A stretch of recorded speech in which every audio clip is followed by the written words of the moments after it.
Saudara-saudari, selamat pagi. Kita kembali di renungan pagi dan kita melihat kitab Yeremia pasal 35 yang disampaikan oleh Pastor Tim. Pasal 35 dan 34 ini urutannya terbalik. Sengaja saya ingin menyebutkan sebab ada orang bisa merasa agak kacau, dan pasal 34 kemarin perkara Raja Zedekia. Dia raja yang terakhir dalam kerajaan Selatan Israel, dan di pasal 35 diawali dengan di zaman Yoyakim.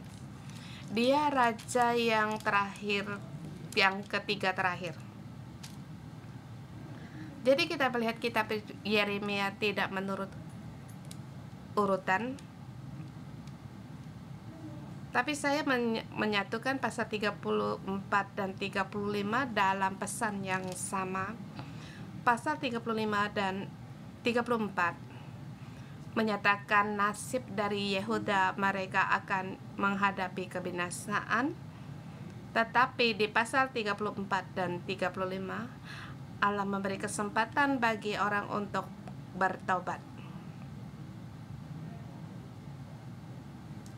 Kemarin menyatakan tentang pembebasan budak-budak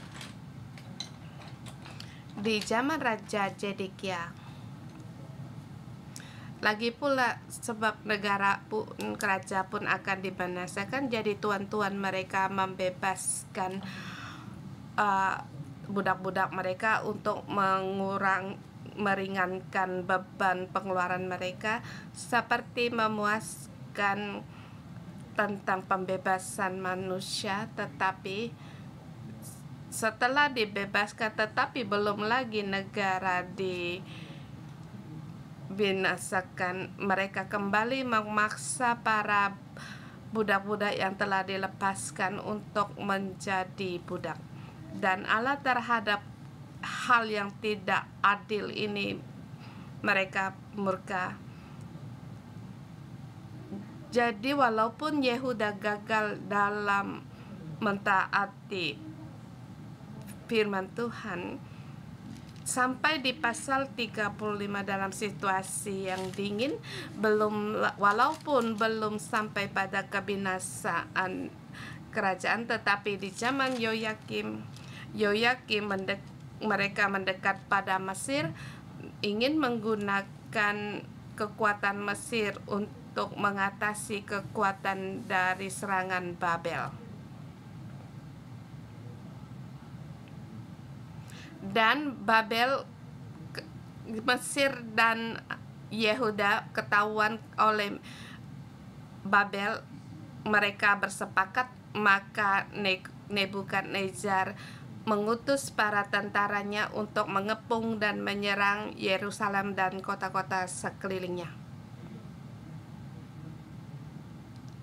Tapi di masa ini para umat Allah masih bisa untuk kembali, sebab Allah menggunakan satu suku yang spesial, satu kaum Rehab.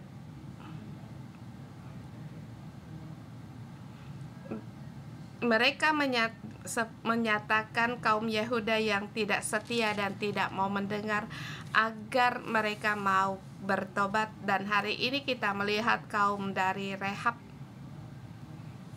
dan ini bisa menjadikan pertanyaan bagi kita sendiri, apakah kamu orang Yahudi di masa itu atau kaum dari Rehab? Dengan tema hari ini, kaum Rehab yang mengatasi dari ujian.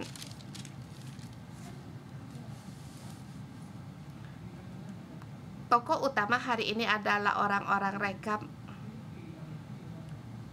Di dalam catatan dalam Alkitab, data mereka sangat sedikit. Mereka adalah kaum dari Kelit. Kalau ditelusuri dari Kelit, di atasnya mereka adalah Kalab.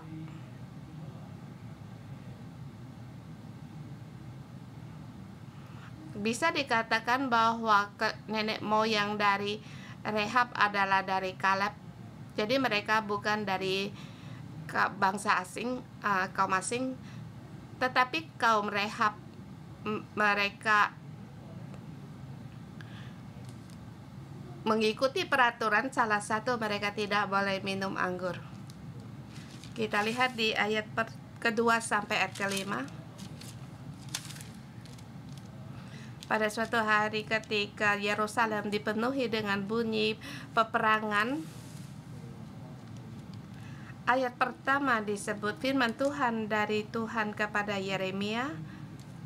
Bunyinya, "Pergilah kepada kaum Rehab, berbicara dengan mereka, dan bawalah mereka ke rumah Tuhan ke salah satu kamar, kemudian berilah mereka minum anggur." Allah dengan berbicara apa yang disampaikan oleh Tuhan kepada Yeremia, tetapi orang Yeremia mereka tidak mau minum anggur. Mereka di sini bukan di satu tempat minum-minum, tetapi di sini rumah Tuhan. Di rumah Tuhan ada salah satu kamar. Dan juga di ayat ketiga, bukan untuk mengundang para pegawai-pegawai mereka untuk minum, tetapi mereka adalah saudara-saudara, bahkan semua anak cucu, semua kaum dari Rehab, boleh dikatakan para kaum laki-laki dari kecil sampai tua di bait Allah, mereka diundang untuk minum anggur. Dan di sini nabi ini sebagai penyambut.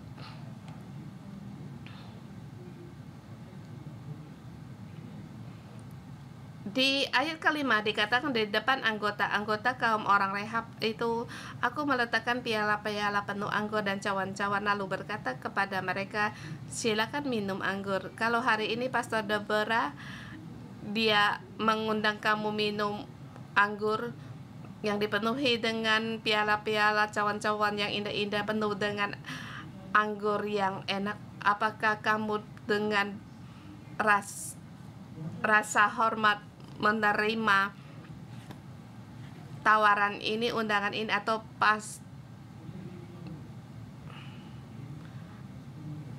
Pastor Joshua mengundang kamu untuk minum? Sebab mereka juga orang-orang yang terhormat. Tetapi di sini dalam minum anggur ini seperti satu kekudusan tawaran, tetapi Allah di sini menguji kaum Rehab. Apakah mereka berpegang pada perintah Allah? Dan kita melihat mereka mengatasi dari ujian ini, ayat 1 sampai 11 dalam poin yang pertama. Ujian Allah terhadap kaum Rehab. Ayat ke-6 disebut, tetapi mereka menjawab, kami tidak minum anggur sebab Yonadab bin Rekab, bapa leluhur kami, telah memberi perintah kepada kami, bunyinya, janganlah kamu dan anak-anakmu pun minum anggur sampai selama-lamanya.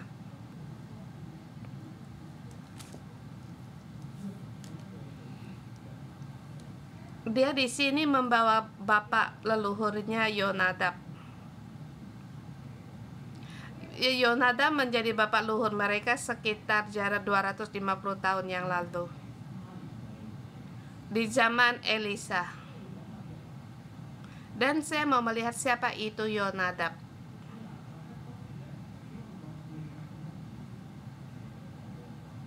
Boleh dikatakan kaum Yonadab dengan kaum Israel punya hubungan yang erat.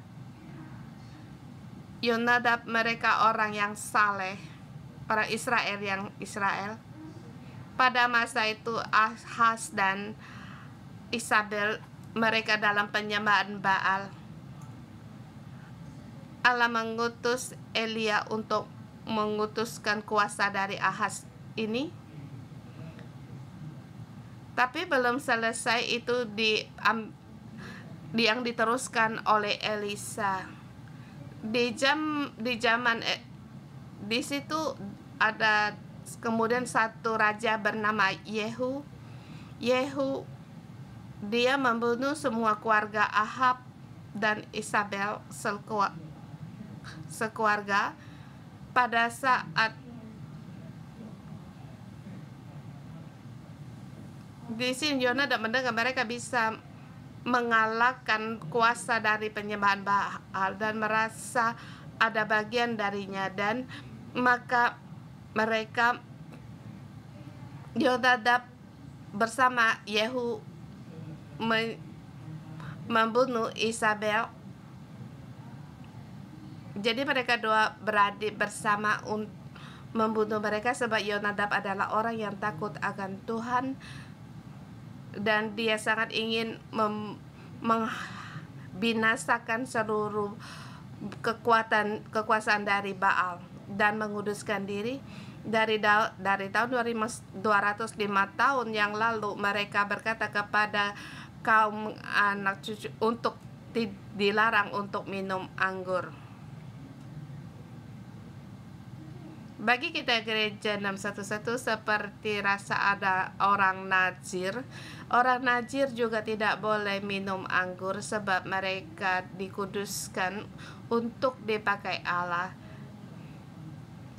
Tapi di ayat ke-7 di situ Yonadab memberikan beberapa perintah, semuanya ada 5. Minum anggur itu yang pertama. Kedua, janganlah kamu mendirikan rumah, janganlah kamu menabur benih, janganlah kamu membuat atau mempunyai kebun anggur, melainkan haruslah kamu diam di kemah-kemah selama hidupmu, supaya lama kamu hidup di tanah di mana kamu tinggal sebagai orang asing. Yonadab memerintahkan kepada keturunannya mereka jangan banyak urusan, mereka hanya menjadi tukang kayu, mereka juga tidak boleh menjadi petani dan juga jangan mempunyai mendirikan rumah atau menaburkan benih. Jangan kamu menabur artinya tidak boleh menjadi petani dan juga jangan mempunyai kebun anggur. Ini ada hubungannya dengan minum anggur. Di sini ada 4. Jangan, melainkan mereka harus diam di kemah-kemah selama hidupnya. Dan semua ini, perintah ini punya makna. Mereka tidak boleh menabur, ada alasannya, sebab menurut penelitian Alkitab di zaman mereka hidup,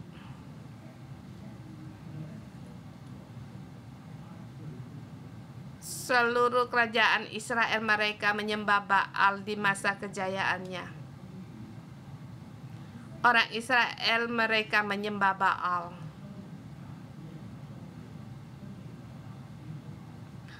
Jadi bagi mereka yang menanam atau menabur benih, mereka harus sujud menyembah Baal.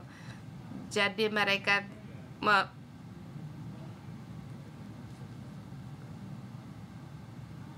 mereka tidak mengizinkan anak cucu mereka untuk menjadi petani karena harus menyembah Baal.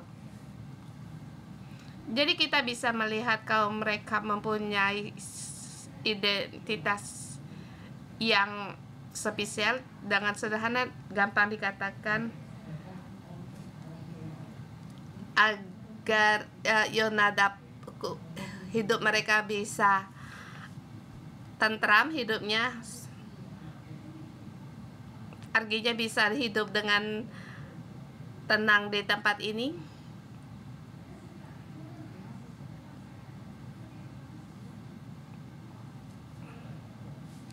Di sini mereka alasan juga mengapa mereka runtuhnya kerajaan utara. Kalau mereka hidup dengan tentram di tanah Kanaan, mereka akan mengikuti tradisi Kanaan. Jadi seluruh kaum Rehab mereka tidak bekerja sama dengan arusan dunia ini, dan juga mereka tidak mendirikan rumah, tidak menabur, agar jangan tradisi ini mereka dicampur baur dengan tradisi Kanaan. Di dalam 250 tahun Allah menguji kaum dari keturunan dari kaum Rehab seperti mereka sangat suci untuk tidak minum anggur, tetapi mereka tahu bahwa mereka kalau sekali minum anggur, mereka ada hubungannya dengan dunia. Dan kita melihat kaum Rehab, semangat mereka dalam kekudusan. Orang Yahuda tidak bisa melakukannya. Jadi pada saat membaca sampai di sini, makna dari mereka dikuduskan yaitu untuk menjadi imam kerajaan, dan inti yang disebut dalam kitab Imamat,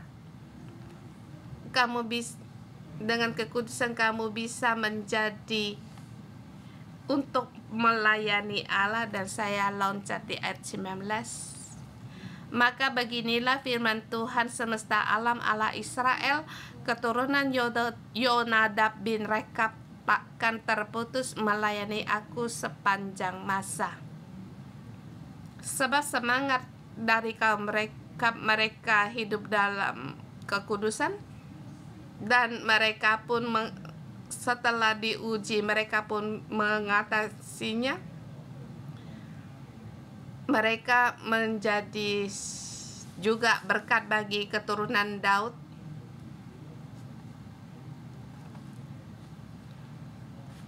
Bahkan di pasal 33 dikatakan pada waktu akhir tentang Sion, Allah akan membangunkan kembali Israel menjadi orang-orang yang melayani Allah. Selain mereka berpakaian compang cangkim di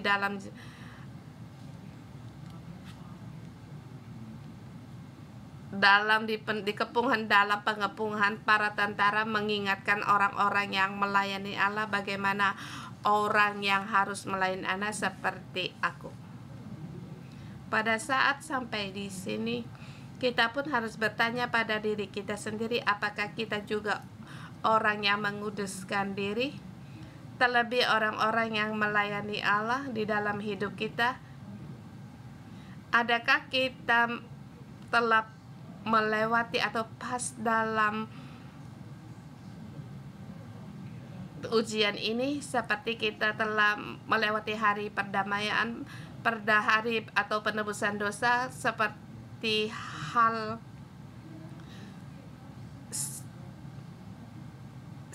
kita juga akan masuk dalam perayaan Sukot seperti orang yang merayakan Natal. Kita telah dalam pengakuan juga kita telah mengatasi seperti hukum Taurat, dunia, dan keegoan. Tetapi kembali di pasal 35 ini Allah mengingatkan kita bahwa walaupun kita telah penebusan dosa, tetapi apakah kita harus selalu menguji diri kita sendiri, apakah kita telah menyucikan diri kita dari dosa-dosa kita? Apakah kita di dalam pekerjaan kita, di dalam kantor, apakah kita sama dengan orang dunia yang serakah pada keuntungan sendiri atau harta kekayaan? Dalam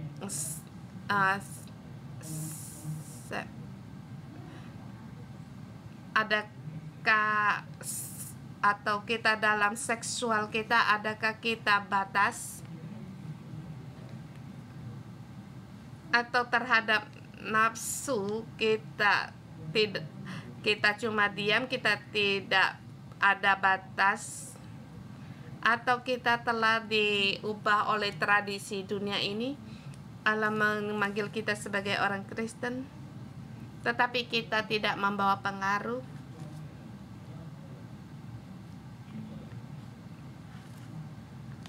Dan di sini di pasal 35, siapa yang paling membawa pengaruh? Bukan orang yang dipilih Allah, orang Lewi atau para imam yang di bait suci. Seluruhnya di seluruh bait suci Allah, mereka semua pada gagal. Tapi Allah malah di saat kegentaran ini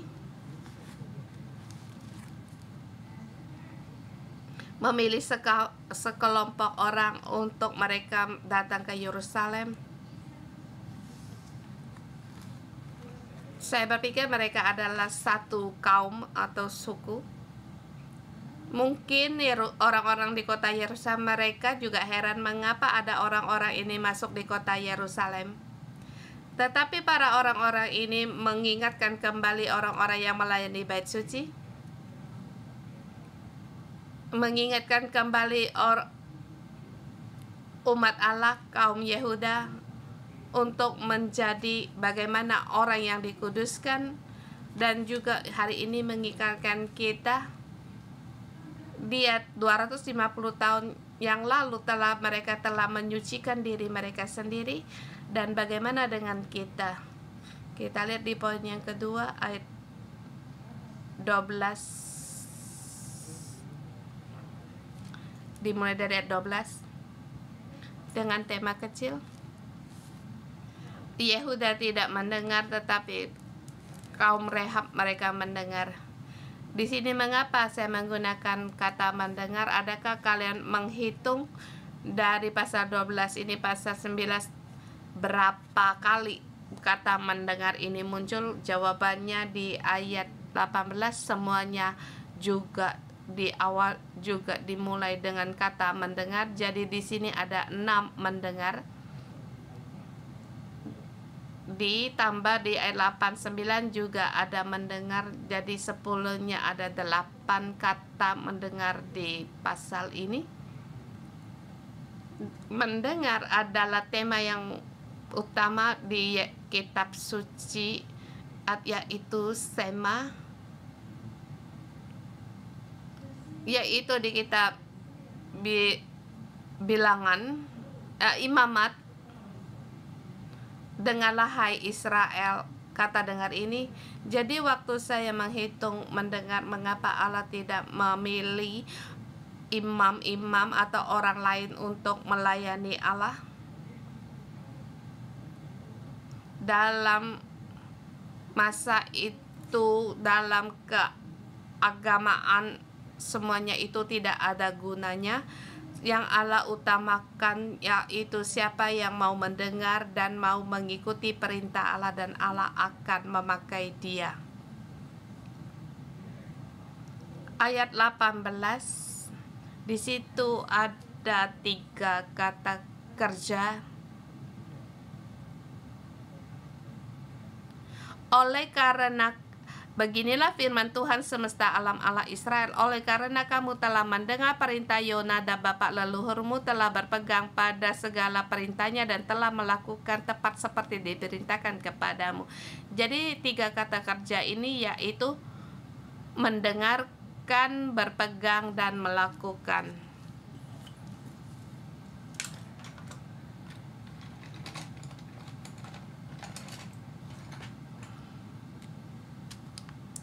Allah memilih kaum Rehab sebab mereka mendengar, berpegang, dan melakukan. Seperti yang tadi saya katakan di ayat 19. Maka keturunan Yonadab tak akan terputus melayani aku sepanjang masa. Di kitab Yeremia dikatakan bahwa Allah tidak lagi menggunakan orang Lewi, tidak lagi memakai orang-orang yang dipilih, sebab mereka tidak mau mendengar dan mendengar.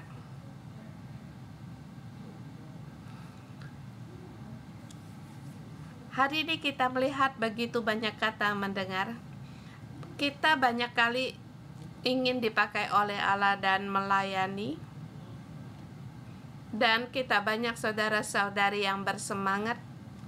Tetapi kali ini Allah kembali mengingatkan kita semua orang, mendengarkan itu pelayanan yang terbesar. Melayani Allah belum tentu punya kedudukan sebagai ketua sel atau dilihat oleh staf gereja tentang pelayananmu, atau kita sebagai pelajar, atau kita staf gereja. Kita bukan terlebih dahulu melayani, tetapi hari ini kita harus mengoreksi diri kita sendiri, yaitu pelayanan terbesar, yaitu kita mendengar Allah.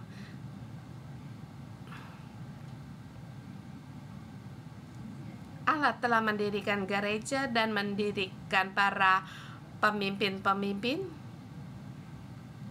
Apakah kita mengerti apa yang dikatakan oleh gereja dan mengenal ajaran dari dan perintah dari gereja?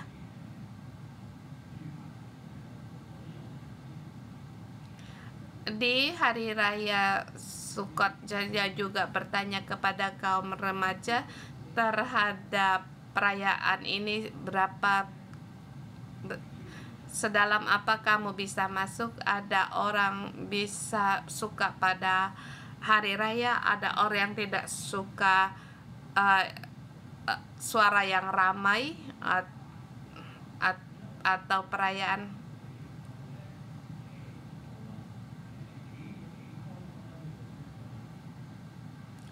Dan saya bertanya para remaja, dalam hari raya ini seberapa banyak kamu bisa menerima? Tapi kebanyakan kaum remaja berkata cuma setengah-setengah, seperti melewati hari tahun baru biasa saja. Ya, secara positif, tetapi sampai waktu aku berbicara kepada mereka, saya pun berpikir sesuatu. Seorang sebagai mereka bersemangat untuk merayakan hari raya Sukot.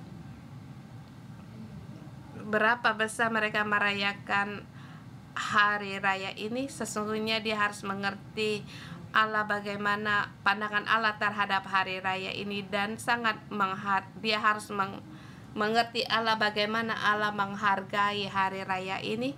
Kalau tahu Allah sangat mengutamakan hari raya ini, dia tidak akan acuh tak acuh terhadap hal ini, sebab dia mengerti hati Allah, dia mendengar suara Allah, dan dia akan berpegang dan melakukannya. Pada saat saya selesai bertanya, dan saya pun bertanya kepada diri sendiri, kalau pada saat gereja dengan semangat untuk merayakan hari raya Sukot ini, atau waktu gereja lagi arus dalam perkhotbaan, saya bertanya kepada diri saya sendiri, seberapa banyak saya bisa merangkul apa yang diberikan dari gereja.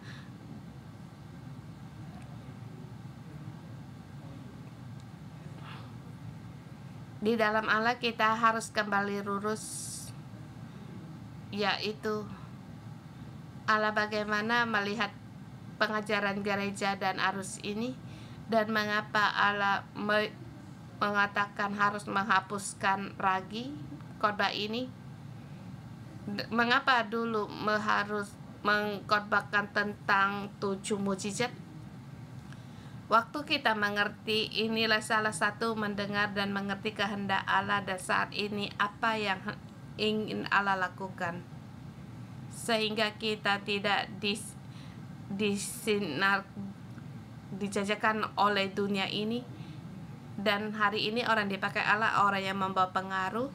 Terlebih dahulu dia harus mendengar. Di sini banyak mendengar, sehingga pada waktu kaum Rehab masuk ke Yerusalem, Allah menggunakan kaum Rehab untuk berbicara kepada imam-imam masa itu dan kepada orang Yehuda. Jadi seorang yang membawa pengaruh, seberapa banyak kita mendengar Allah, dan dalam tingkah kita, seberapa mereka kita dikuduskan. Dan hari ini kita menjadi kaum mereka, baik di keluarga, di tempat kerja. Bukan karena hal ini mempengaruhi kita kembali, tetapi pada waktu kita mendengar perintah Allah, secara alami Allah akan memilihmu sebagai yang membawa pengaruh untuk mempengaruhi dunia ini. Mari kita menyembah Tuhan Allah kita.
Tuhan, kami berkata kami mengasihi Engkau. Tuhan, di hari Engkau berfirman di ayat 1-11 terhadap kaum Rehab, satu pengujian yang besar. Mereka tidak boleh mendirikan rumah, menabur, punya kebun anggur di dalam hidup mereka. Banyak sekali di sini pengujian. Dan sekarang kita pun bisa untuk merenungkan di dalam hidup kita dalam menghadapi pengujian apa sekarang, apa yang sedang kamu hadapi, ada kesusahannya apa yang sulit. Yang kedua, di dalam hidup kita apakah kita telah diperdaya oleh dunia ini, dan kita berdoa.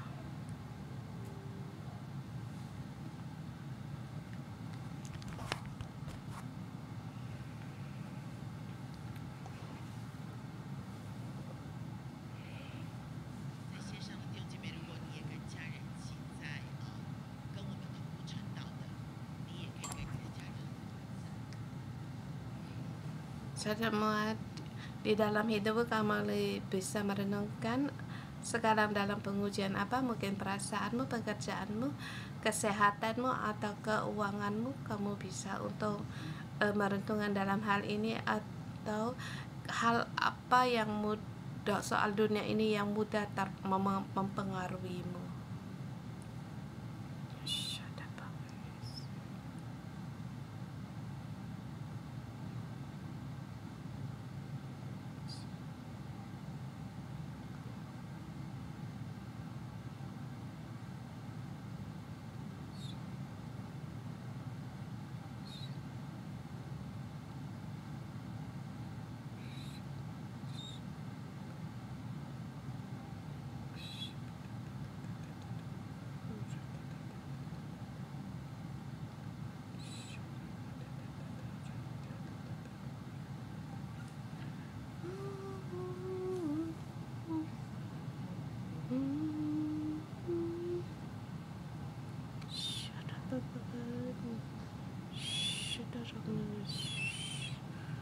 Kita berdoa.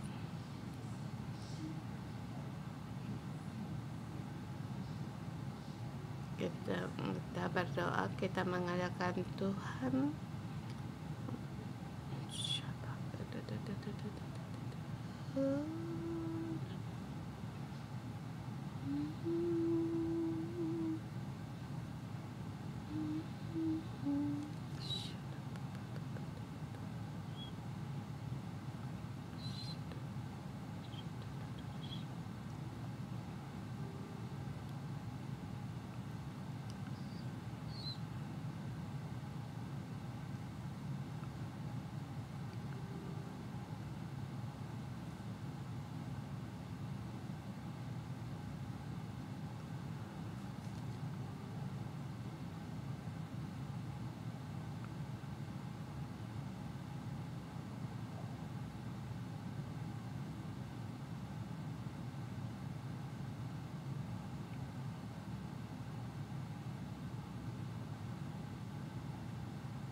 Dan kami dalam tiada Tuhan, kami perlu akan Engkau, perlu keselamatan Engkau, perlu belas kasihan Engkau, perlu akan pertolongan Engkau. Tuhan, kami datang di hadapan Engkau untuk berseru kepada Engkau, ya Tuhan. Kami di dalam perekonomian kami sangat sulit. Mohon Engkau tolong kami, bawa kami keluar dari kegelapan ini, ya Tuhan. Di dalam hidup kami perlu akan banyak sekali keperluan, dan hidup kami sering-sering mengalami sakit penyakit, bahkan orang keluarga kami, keluarga orang rumah kami dalam kesakitan. dalam sakit. Tuhan, mohon Engkau untuk sembuhkan mereka dan juga sembuhkan dari kelemahan hidup kami. Kami berseru kepada Engkau, selamat kami, tolong kami, dan kami percaya kepada Engkau. Dengan mengandalkan Engkau kami bisa menang dan juga kami bisa disembuhkan dan dihibur. Tuhan, kami berterima kasih dan memuji Engkau. Kami percaya kepada Engkau. Engkau menolong kami dan menyelamatkan kami. Tuhan, kami bersyukur dan terima kasih. Dan juga ya Tuhan, sungguh Tuhan kami baik yang dimanapun kami berada terhadap ujian atau percobaan kami masing-masing berbeda. Ada orang yang soal pekerjaan, kesehatan, kekayaan, keberhasilan, kesuksesan, atau ingin terus naik. Tuhan, Bapa, kami semua serahkan di dalam Engkau. Tuhan, kami seluruhnya berbeda di dalam diri kami, dalam di bait suci-Mu sangat berbeda, tetapi Tuhan, Engkau memberikan kami kasih karunia-Mu agar kami bisa dipisahkan dan dikuduskan. Tuhan, tangan-Mu yang berlubang menuntun kami semua orang untuk keluar dari bagian yang tergelap ini. Tuhan, kami berterima kasih dan memuji Engkau. Dan sekarang mengundang kalian yang melayani di gereja, kamu baik itu staf gereja atau ketua sel staf gereja, sangat bagus. Situ. Haruslah dan saya mengundang bagi staf gereja untuk berdoa bagi diri sendiri. Ya Tuhan, hidupku harus dikuduskan. Kalau aku tidak kuduskan, aku digoda oleh dunia ini, maka aku akan menggunakan cara dunia ini dalam sel gerakku dan dalam pelayananku. Pahamkah apa yang kamu maksud? Yang aku maksud, kita berdoa untuk dikuduskan. Kita mulai dari menguduskan diri kita sendiri. Kalau kita tanpa kekudusan, bahkan hatimu tidak akan muncul. Mari kita berdoa, dan juga saya mengundang saudara-saudari semua juga untuk mendoakan orang-orang yang melayani Tuhan. Mohon Tuhan untuk menolong kami setiap kali pada saat hidup kami menghadapi percobaan, kami bisa menang. Tak ada seorang pun kita di dalam bait Allah bisa menyombongkan memegahkan diri, tetapi kita mengandalkan Allah meraih kemenangan dan demi kemenangan.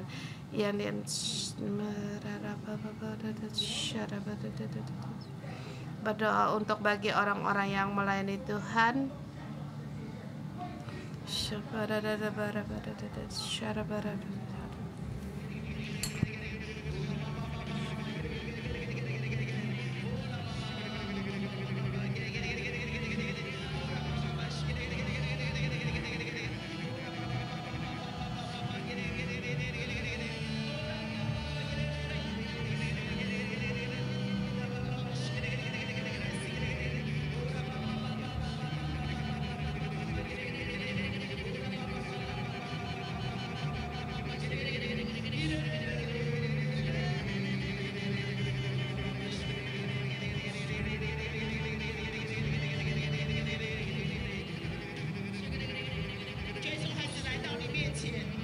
Tuhan Yesus, aku datang di hadapan Engkau dan seperti di hadapan anak-anak-Mu berkata kepada Engkau, Tuhan, kami mengarah kepada Engkau, kami berlari kepada Engkau, tidak pada dunia ini. Tuhan, putuskan segala dari dunia, Tuhan, apa yang diberikan dari dunia dalam hidup ini kami putuskan. Kami orang-orang yang melayani Engkau, hati pikiran kami dikuduskan, pandangan kami, mulut kami, sifat watak kami seluruhnya dikuduskan. Tuhan, Roh-Mu memenuhi kami, menerangi kami agar beri kami anugerah setiap kali menghadapi pengujian ini, agar kami bisa bersandar dengan Engkau untuk hidup dalam kekudusan dan dalam mengandalkan Engkau, hidup di dalam terang Allah. Yesus, kami bersyukur dan berterima kasih dalam nama Tuhan Yesus Kristus. Amin.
Saudara-saudara 18 dikatakan, beginilah firman Tuhan semesta alam Allah Israel, oleh karena kamu kaum Rehab telah mendengar peringatan Yonadab bapak leluhurmu, telah berpegang pada segala perintah dan telah melakukan tepat seperti diperintahkannya kepadamu, maka beginilah firman Tuhan semesta alam Allah Israel, keturunan Yonadab bin Rekab takkan terputus melayani aku sepanjang masa. Saudara semua, kita juga ingin dipilih Tuhan untuk melayaninya, dan kuncinya di mana? Yaitu seperti kaum mereka mendengar, mereka berpegang dan melakukan tepat seperti yang diperintahkannya.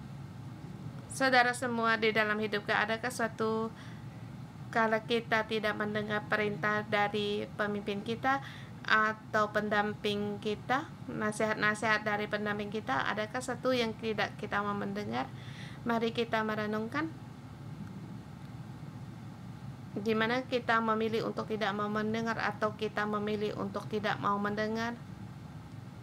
Seperti saya selalu diingat istri saya untuk cepat tidur. Dalam hati saya merasa, kamu ngantuk, kamu tidur duluan. Tetapi pada saat saya menemukan, pada saat saya tidak mau mendengar, kesehatan saya memburuk. Banyak hal kita untuk disuruh mendengar tetapi kita tidak mau mendengar.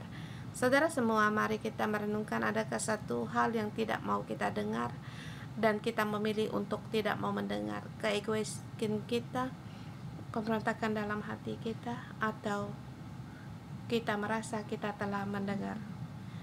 Roh Kudus yang terkasih, kami menyambut Engkau ada di tengah-tengah kami. Tuhan, dalam pikiran kami tahu baik itu pemimpin, pendamping kami, teman-teman kami, orang-orang yang mengasihi kami, memberikan sedikit saran atau nasihat itu untuk mengasihi kami. Kami dalam pikiran kami tahu, tetapi kami tidak mau mendengar, atau kamu memilih apa yang ingin kamu dengar. Roh Kudus, mohon Engkau menerangi kami, mengapa demikian? Bukankah pedalan saya tahu kalau Dia mengasihi aku untuk kebaikanku? Tapi kalau aku benar percaya, bukankah aku harus mendengar dan aku berpegang dan melakukannya? Tapi mengapa banyak perkara aku tidak mau mendengar? Aku penuh dengan amarahku, aku bisa bermuram, aku bisa mengeluarkan kata-kata yang tidak enak didengar. Roh Kudus, mohon Engkau terangi kami, terangilah hati kami. Sesungguhnya mengapa alasan bisa demikian? Tuhan, pagi ini kami datang di hadapan Engkau. Ya, sederhana kami katakan, saya memberontak. Banyak alasan, Bapa. Kalau kami bisa meraba ke hal yang benar dalam hidup kami mungkin bisa mengalami terobosan dan kami bisa diperbaharui, kami bisa berubah.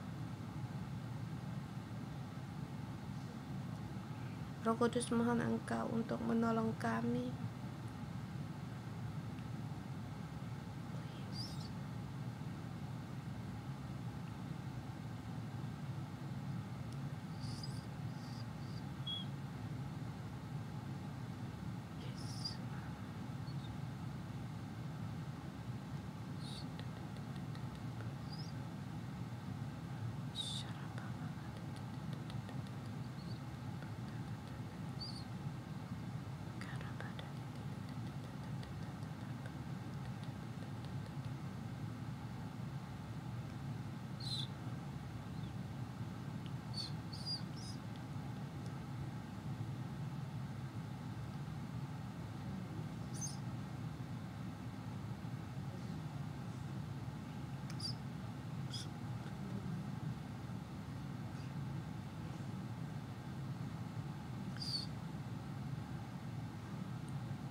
Berdoalah kepada Tuhan,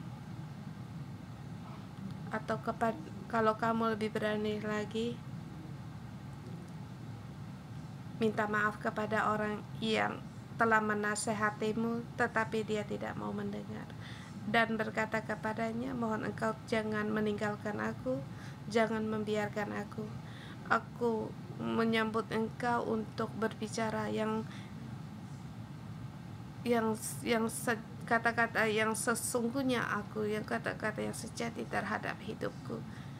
Mohon engkau untuk menopang aku, menuntun aku. Kita bersama berdoa dan minta maaf kepada orang dan juga minta terus untuk minta pertolongan. Oh Yesus, Yesus.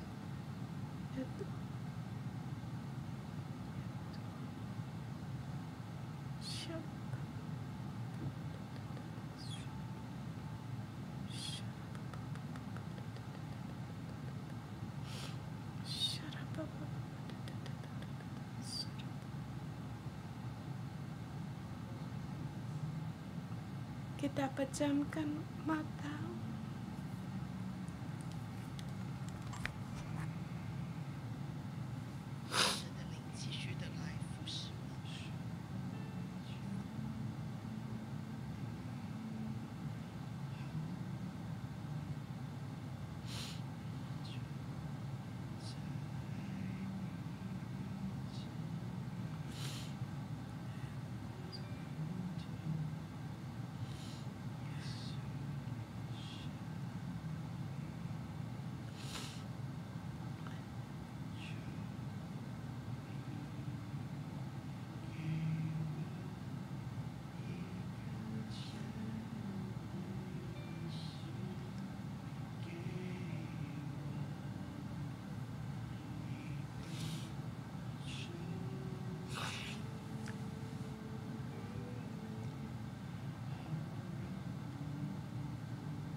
Tuhan Yesus, aku mengaku semuanya kepada Engkau, dan juga Tuhan membawa saudara-saudari kami di hadapan Engkau. Roh Kudus yang kami di dalam terang, dan kembali kami berkata kepada Engkau, ampunilah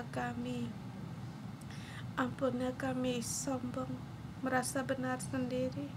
Ampunilah kami sering-sering bermuram. Ampunilah kami di telinga yang kami tidak mau mendengar. Ampunilah kami yang selalu memberi alasan bagi diri sendiri. Ampunilah kami selalu merasa benar, diri sendiri benar, pihak lain yang salah. Tuhan, ampunilah kami merasa benar sendiri, merasa puas sendiri. Ampunilah kami. Kami tidak mau diingat, dinasehati. Kami tidak mau berubah. Kami merasa tentram. Mengapa kamu harus menyuruh aku demikian? Bapa Surgawi, aku dan anak-anakmu datang kepada Engkau dan berkata, Bapa, tolonglah aku. Saya bersedia untuk merendahkan diri dan mendengar. Tuhan, buka hati dan telinga kami, dan bisa kami mendengar terhadap kasih orang-orang yang menasihatkan kami, dan kami bisa melihat kepedulian mereka terhadap kami. Tuhan, agar hati kami mendengar nasihat orang kepada kami dipenuhi dengan syukur, bukan mereka marah atau sengaja mengambil kesalahan saya, di mana kamu tidak suka kepadaku. Selamanya di matamu aku tidak mencapai target. Hilangkan semuanya itu, Bapa. Kami datang di hadapan Engkau, mohon Engkau untuk menolong kami. Ada hati yang merendahkan Yesus, ada hati rendah diri Yesus kepada kami. Bahkan beri kami agar semua orang yang menasihat kami, agar kami tahu untuk kebaikan kami dan mengasihi kami. Tuhan, beri kami hati yang merendah diri dan mau mendengar. Orang lain ingin kami lebih baik, mengapa kami tidak mau? Bapa, tolonglah kami. Roh Kudus yang terkasih datang di hadapan-Mu, memberkati saudara-saudari kami semua dimanapun kami berada. Dalam nama Yesus memberkati-Mu. Hari ini, anakku, kamu hatimu telah disunat, telah dikuduskan. Pikiranmu, pandanganmu, mulutmu, setiap tingkah lakumu dan kebiasaanmu telah disunatkan dari dunia ini, dari hawa nafsu. Setiap hari, setiap saat, setiap menit kamu bisa untuk berlari kepada Tuhan dan percaya, bersandar kepada Allah, mencari wajah Allah, mencari kekuatan Allah. Setiap menghadapi percobaan dalam pengujian, kamu bisa menang dan mengatasi, bahkan berkelebihan. Dalam nama Yesus Kristus memberkatimu. Kamu orang yang mau mendengar firman Allah dan orang yang mengajar kekudusan, orang yang mengajar bagaimana. Dari aku yang mau mendengar dari kata-kata pemimpin kami, otoritas kami, dari orang-orang yang mengasihi kami, dari keluarga kami aku hidupkan. Pada setiap kali aku hidupkan untuk menyaksikan Engkau dan aku adalah orang yang mau mendengar. Dalam nama Yesus memberkatimu, mulai dari saat ini sampai hari tuamu, meninggalkan dunia ini sampai di rumah surgawi. Hidupmu mempunyai hidup yang mau mendengar, hidup yang taat, hidup yang suci. Dalam nama Yesus memberkatimu, bukan hanya generasimu sekarang, karena mendengar diberkati, anak-anak kandungmu, anak-anak rohanimu dari turun-temurun sampai selamanya. Ada orang yang berdiri di hadapan Allah, melayani Allah, mengasihi Allah, takut akan Allah. Dalam nama Yesus memberkatimu dari generasi keserakahan dan sampai selamanya, sampai Yesus datang kembali. Keturunanmu semua adalah generasi yang diberkati dan generasi yang dikuduskan. Dengan demikian memberkatimu dalam nama Yesus Kristus. Amin. Kita renung pagi sampai di sini. Tuhan Yesus memberkati.